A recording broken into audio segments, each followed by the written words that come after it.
Welcome to Indian dad hacks. చాలా మంది remote పని చేయకపోతే కొత్త బ్యాటరీలు కొత్త రిమోట్లు కొంటూ ఉంటారు.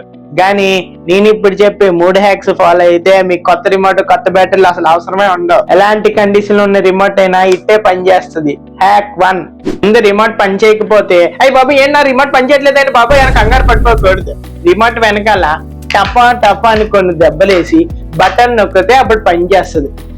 అయినా రిమోట్ పని చేయకపోతే ఇప్పుడు నేను చెప్పే సెకండ్ హ్యాక్ ఫాలో అవ్వండి. హ్యాక్ 2.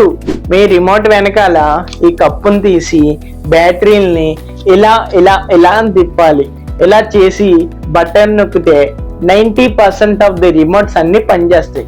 అయినా కొన్ని క్రిటికల్ కండిషన్స్ లో పనిచేయవు. అప్పుడు హ్యాక్ 3 ఫాలో అవ్వాలి. హ్యాక్ 3 ఏంటంటే మీ రిమోట్ లో ఉన్న బ్యాటరీస్ ని బయటికి తీసి ఇలా గోడకి రుద్దాలి. ఇలా రుద్దాక 99.9% రిమోట్స్ అన్ని పనిచేస్తాయి. ఇన్ని చేసాక కూడా ఇంకా మీ రిమోట్ పని చేయకపోతే రిమోట్ ప్రాబ్లం కాదు, మీ లక్ ప్రాబ్లం. మళ్ళీ నెక్స్ట్ వీడియోస్ లో ఇంకొన్ని ఇండియన్ డాడ్ హ్యాక్స్ తో కలుద్దాం. అప్పటి వరకు అకౌంట్ ని ఫాలో చేసి పెట్టుకోండి.